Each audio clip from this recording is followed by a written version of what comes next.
The Amiga 500 keyboard. This is a Mitsumi keyboard. There is also a Samsung version that has 2 ribbon cables and 2 of these connectors. The ribbony bit goes in from the top on those. And I think up until recently membranes for those weren't available, but they've become available, which is great news. This keyboard though is a Mitsumi. It just has the one membrane. There is an Amiga 2000 version that has slightly different keycaps in my experience. You can see them here. They're square with a round base or square with a square base. They are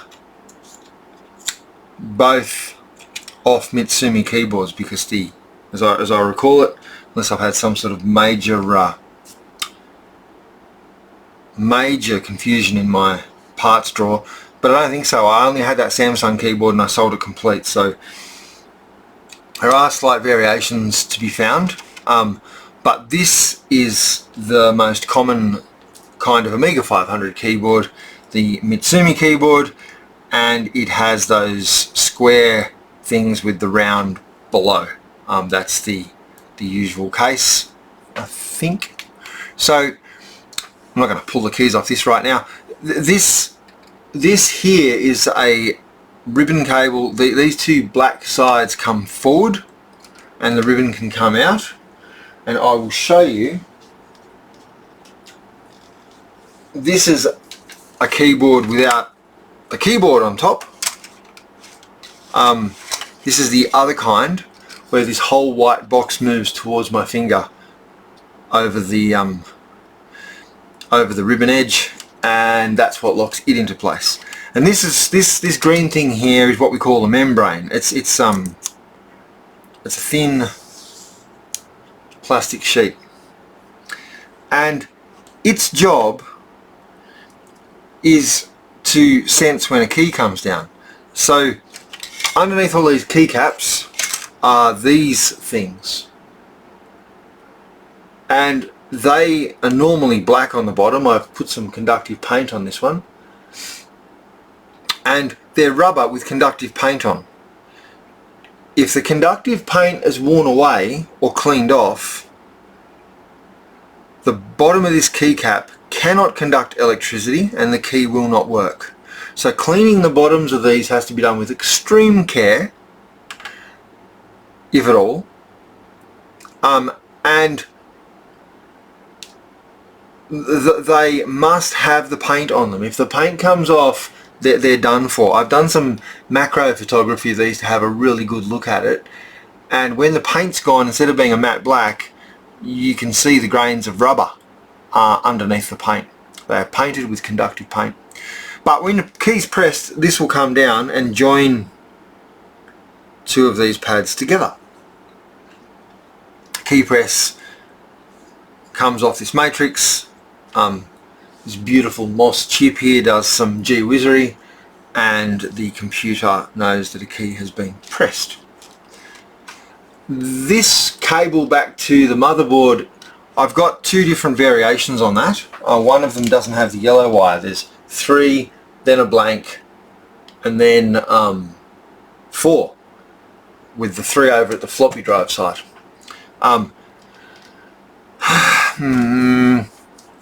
I checked with the Brains Trust on a online group, and the word was they were interchangeable. My experience so far is that yes they are.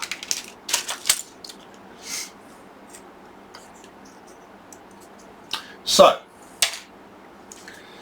there is another kink in all of this, and one that I've only discovered recently, and at great personal expense, I suppose.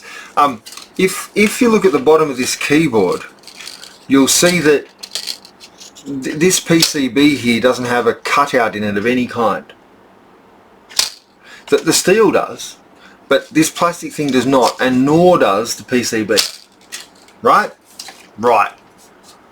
However, Mitsumi, however, this keyboard, which I need to remove because I'm only part way through screwing it together, I've replaced the membrane now, and I originally got a faulty membrane, and I've learned to not put all of the screws in before I test. This keyboard though, look at that, there's a cutout right through to the steel, and on this 500 plus, and indeed on other 500s, this little step here expects a cutout in the PCB. That other piece, that other keyboard in this case, the case would not shut properly. I don't know what's going on there, but I do have some vague recollection in the past of having a 500, we put the keyboard in and the keyboard was sort of, I ended up putting like double-sided tape or something underneath here to try and space it up, and couldn't figure out what had happened. But it must have been expecting a PCB without that cutout. It's a difference that I've not seen documented anywhere else. Sure it has been, but I've never seen it. So these, I just push this back a little more. I can bring this up. These keyboards, assembly of them is a little bit tricky. It's very important that this membrane is in the right position before you try and drop all the keys on, and the alignment is best taken off these oval cutouts. There's one there and there's one there. If they're not aligned, when you try and push the keyboard on, it'll try and crinkle the membrane. It doesn't appear that it'll self-align it a little bit, but not a lot. And the position of it is dependent upon this PCB, of course, because the membrane has to be fully home in the clip.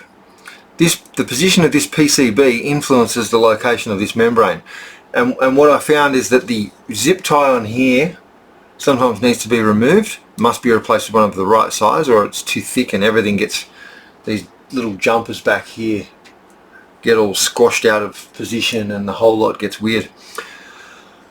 And there's a single screw in this far corner here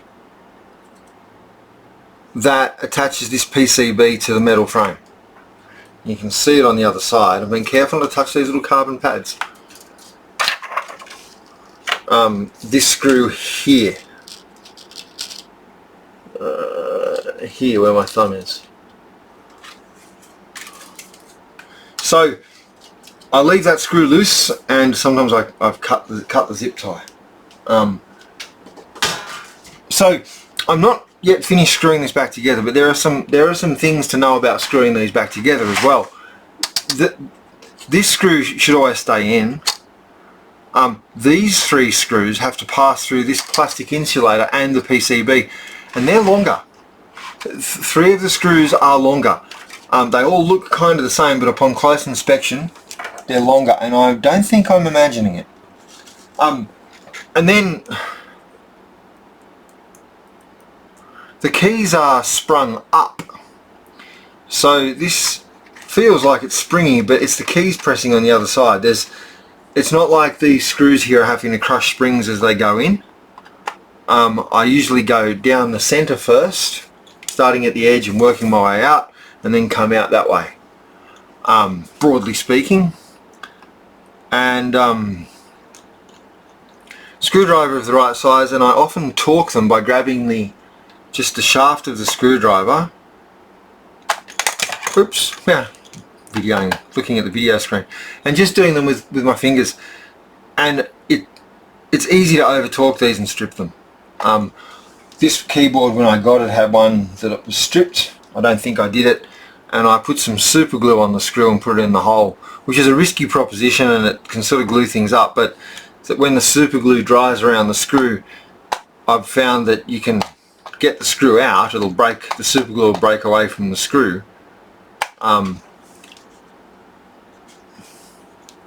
But that it will leave behind in the plastic a useful thread. Yeah, was that one there. That's lovely. Oh, not so much talk. I mean, I will go back. I've gotten quite proficient at this. I will go back in and torque these by hand with the handle, just because my fingers get sore. I've done it so many times. So that's what I wanted to show you about these A500 keyboards. The guts of the Amiga 2000 keyboards often look the same, but the keycaps are slightly different and not compatible with plungers, although you can swap the plungers between the keyboards just fine in my experience, which is probably why I'm in the debacle that I'm currently in. I've sold that keyboard, so I can't get them back. And then the other thing is that these, rather than swapping the plungers, you can pop these whole rubber things off. You just lift this side off, and you can peel them off and switch those between the two kinds of plungers as well, I found. And look, if you've got a spares keyboard, which I sort of have two spares keyboard, and I'm not sure I can make one good one out of them. but if you've got a spares keyboard, there are keys on the keyboard that hardly see any use. So getting in and grabbing one of these from a position where they've had no real use, it's almost guaranteed work. The reason I'm in a bit of bother is that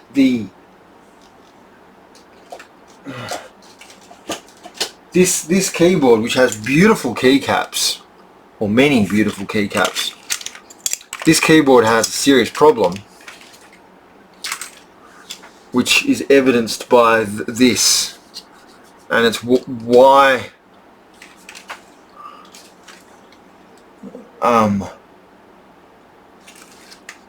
at the moment this has a replacement membrane in it they got on eBay, which was faulty, although the seller was excellent about that. So I got to pull that membrane out. It doesn't work. There's a row of keys down here, and that's often a good sign that there's a break in the membrane. If it's a break next to one key like I had before, it'll just be that one key, but if there's a line back to the ribbon cable that's broken, or a line, you'll lose more than one. And they'll often be close together, I would expect. They certainly were in my case, and that didn't surprise me. But this keyboard suffered battery leak damage. There was the RAM expansion goes in like it goes in so that this part of the keyboard is over the trapdoor in a 500, and the computer had been stored upside down, and the clock battery on the RAM expansion had leaked. And I don't know if it's affected the connectors in here. I don't think so, but it had certainly eaten at the keyboard ribbon. It had embrittled it, and it was all cracked. Anyway, so I need to put all the rest of the screws back in here and finally button this computer up. I realised the escape key didn't work when I wanted to edit the startup sequence, and the way to edit the startup sequence on the Amiga is to edit it and then do escape X to save, and the escape key didn't work, so I couldn't remove the line from the startup sequence that had been added by some software that had ruined the installation. So I have to put all those back in. I don't have an example of that Samsung keyboard. They look the same. The keys are a different profile. They're quite crisp edged in comparison to these. The only other kind of Amiga keyboard that I have that I can show you is this fellow, which is an absolute treasure. This is an Amiga 2000 keyboard. Whoop. As you can see, and it has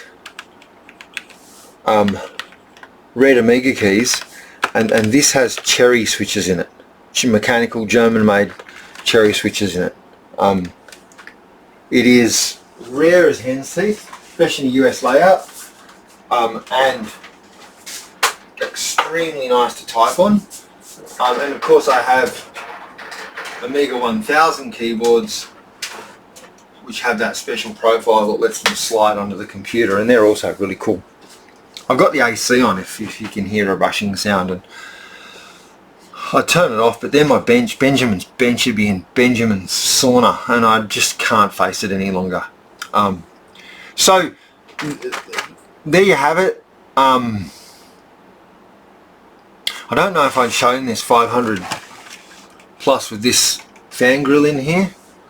I was loath to do it, but it's highly effective, especially with the having the vampire in here, and that there's a lot of extra heat kicking around. And if I take this to a like an exhibition day or something, I'll want to put this computer on a little stand that blows air in through that hole. I'll make a little stand for it with a fan underneath it. I think back in the day, maybe still, you could buy like laptop stands for that'd have fans in them that'd help cool the laptop. But yeah, I know, but it's just a trapdoor. You can buy new cases now, and this allows a substantial amount of air in through the bottom. So keyboard repair finally done. This has taken hours and hours and hours of my time, when it should have, well, once I had a membrane that worked, it was an instant fix. Though that said, I've become extremely proficient at assembling and disassembling these keyboards too, so can't discount that. What else was I going to say about this? I think that was it. I will start putting these screws back in. I can either end this recording now, or I can just bang on and see if anything else comes to my mind while I put these screws in. And I think I'll do that. Benjamin's bench is all about me and my bench. And I don't... The idea is that you can sort of, you know, be with me while I do stuff. Why you'd want to be with me while I do stuff is a separate matter, but